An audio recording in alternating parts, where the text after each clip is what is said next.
GPay போன்ற UPI செயலிகள் மூலம் பரிவர்த்தனை செய்யும் பழக்கம் இன்றைய நாளில் அதிகரித்துவிட்டது. இன்று தேநீர் கடையில் ஆரம்பித்து பெரிய பெரிய ஷோரூம்கள் வரை யுபிஐ மூலம் பணம் பெற்றுக் கொள்கிறார்கள். அது மட்டுமில்லாமல் மாதாந்திர தவணை, மின்சார கட்டணம், கல்வி கட்டணம், பேருந்து கட்டணம் இப்படி நாம் அன்றாட செய்யும் அனைத்து செலவுகளையும் நாம் யுபிஐ மூலமே மேற்கொள்கிறோம். எங்கு சென்றாலும் கத்தையாக ரூபாய் நோட்டுகளை நாம் கொண்டு செல்ல வேண்டியதில்லை. யுபிஐ வாயிலாக பண பரிவர்த்தனை செய்யப்படுவதால் கள்ள நோட்டு அச்சம் கிடையாது. இப்படி சிறப்பம்சங்கள் அதிகம் இருப்பதால் யுபிஐ பரிவர்த்தனைக்கு ஜே போடுகின்றனர் பொருளாதார நிபுணர்கள்.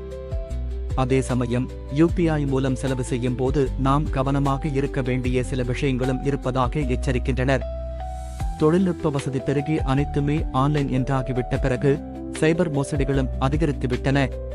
தெரியாத லிங்குகளை கிளிக் செய்துவிட்டால் பணம் பறிபோகும் அபாயம் உண்டு.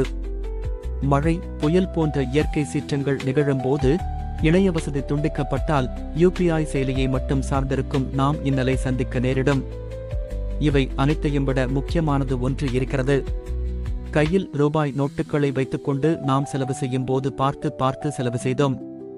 தற்போது யுபிஐ எளிமையாகிவிட்டதால் பணம் செலவு செய்கிறோம் என்ற எண்ணமே இல்லாமல் தேவையில்லாத விஷயங்களையும் நாம் வாங்கிவிடுகிறோம்.